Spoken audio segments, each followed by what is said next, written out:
government people, but I am able to argue, present the 4 నెలలు మీకు జీతాలు లేవు, ఇంకో 3 నెలలు ఓపిక పట్టండి. ఒరే బుద్ధులేని కుమారస్వామి, నీకేమైనా బ్రెయిన్ డ్యామేజ్ అయిందా? మీ నాన్న దగ్గర నుంచి ఏమి నేర్చుకోలేదా? నువ్వు బీజేపీ ప్యాకేజ్ స్టార్ అయ్యావు.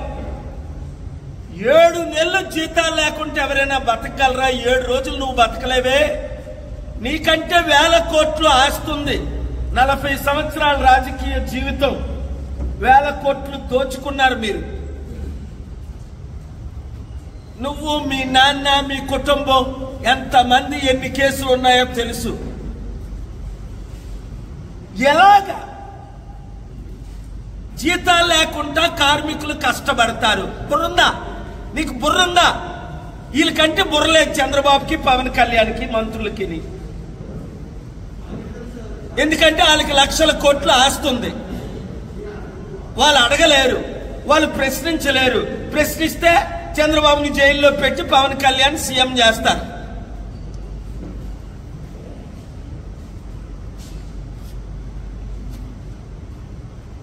మీడియా మిత్రులు ప్రశ్నించడానికి అవకాశం ఇవ్వరు.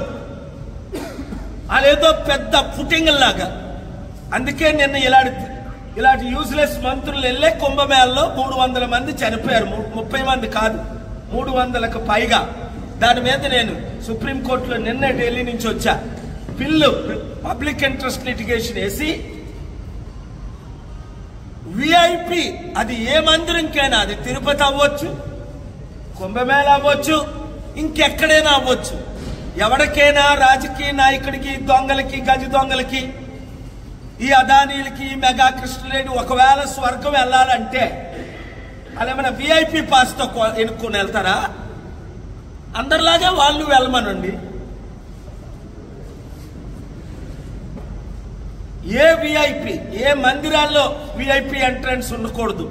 చూసారా, నేను అమెరికన్ సభల్లో మాట్లాడినప్పుడు బిల్ క్లింటన్ టెంట్లో ప్రెసిడెంట్ గా 97 అక్టోబర్ 4ని నా సభలో కిందన కూర్చున్నాడు ప్లాస్టిక్ చైర్లో, ఒక ప్రెసిడెంట్ అయ్యుండి. Jimmy Carter American president last వీకే చనిపోయాడు. మా వీడియోలు చూడండి. ఆయన 3rd రోలో కూర్చున్నాడు, ముందుకు కూడా రాలేదు. 3వ రోలో కూర్చున్నాడు ఒక అమెరికన్ ప్రెసిడెంట్ జిమ్మీ కార్టర్. ఇంకా యాక్టర్స్, ప్రొడ్యూసర్స్, డైరెక్టర్స్, మీరు నవంబర్ 23 మీటింగ్ చూశారు లాస్ ఏంజలస్ లో. నా మీటింగ్ ఆడియన్స్ లో అందరూ కూర్చున్నారు. ఎవరైనా డిస్టర్బ్ చేశారా?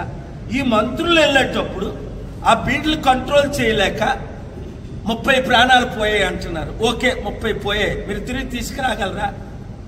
వాళ్ళు ఏదో దర్శించుకుందామని. అసలు మీరు పాపనాశనంలో మునిగినా మీ పాపాలు పోతాయా? మీరు దోచుకున్న 1000 కోట్లు తిరిగిచ్చిన వరకు, మీరు దోచుకున్న లక్షల కోట్లు తిరిగిచ్చిన వరకు, మీకు మార్పు వచ్చినంత వరకు, స్టీల్ ప్లాంట్ని అమ్మాలని విశ్వ ప్రయత్నాలు చేశారు. నేను రాత్రి పగలు ఆంధ్రప్రదేశ్ హైకోర్టులోకి తిరిగి మార్చి 12ని కోర్టు 17 నరేంద్ర గారితో స్టే ఆర్డర్ తీసుకొచ్చాను. మీకు తెలుసు, ఏప్రిల్ 6ని శేషసాయి గారు రిటైర్ అవ్వకముందు మంచి పని చేశారు, మంచి ఆర్డర్ ఇచ్చారు, కంటిన్యూ స్టే అని. ఆ తర్వాత మళ్ళా అమ్మాలని ప్రయత్నిస్తే నాకు నోటీస్ రాకపోతే, ఇతర కేసుల్లో అక్కడ ఉంటే, సెప్టెంబర్ 25ని చీఫ్ జస్టిస్ కోర్టు ముందు ఆర్గ్యూ చేస్తే 55 నిమిషాలు. అయ్యా, ఇది మా స్టీల్ ప్లాంట్, 32 మంది ప్రాణాలు పెట్టారు, 78 మంది రాజీనామాలు చేశారు, అనేక మంది భూములు దానం చేశారు, 33,000 ఎకరాల్లో 19,000 అమ్మేశారు, ఇంకా మిగిలింది అమ్మేస్తున్నారు. ఇది ఎంత అన్యాయం 1,00,000 కుటుంబాలకని అంటే ఆయనకి సత్యాలే తెలీదు. గంగవరం పోర్టు అదానీకి అమ్మినట్టు తెలీదు.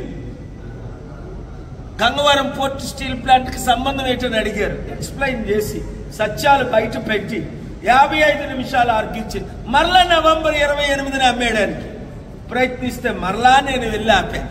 మళ్ళీ ఈ మధ్యన ఏమైనా చేశారేమో. స్టీల్ ప్లాంట్ ని అమ్మేయడానికి విశ్వ ప్రయత్నాలు జరుగుతున్నాయి. స్టీల్ ప్లాంట్ ని సెయిల్లో మేము చేర్చము అనడానికి కారణం ఏంటి? స్టీల్ ప్లాంట్ ని సెయిల్లో చేర్చాలి.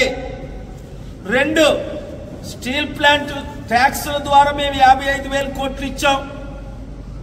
మీరేదో 11,000 కోట్లు మీ బ్యాంకులకు రుణమాఫీ చేసుకోవడం కాదు. స్టీల్ ప్లాంట్ కొరకు కనీసం 55,000 కోట్లు 25,000 కోట్లు రేపు బడ్జెట్ లో పెట్టాలి. ఈనాడు, జ్యోతి, వార్త తెలుగు వారే కాకుండా ఇంగ్లీష్ పేపర్లు అందరూ మీరు హెడ్లైన్స్ పెట్టి రాయండి. Hour demands, hour fundamental rights, article 14, 19, 21. 3, వెంటనే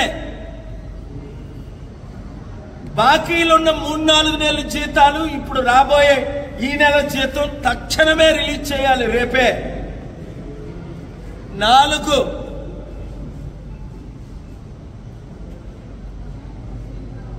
స్టీల్ ప్లాంట్ ని ప్రైవేటైజ్ చేయడానికి పేరుతో అదానీ, అంబానీ, మిత్తాల్, జిందాల్కి అమ్మడానికి మీరు 14,000 ఎకరాలు అమ్మారు. ఆ ప్రయత్నం మానుకోవాలి. 5, రేపు కేబినెట్ మీటింగ్ లో Do subscribe Saksham Vizag. Watch, like, share and comment. Thank you.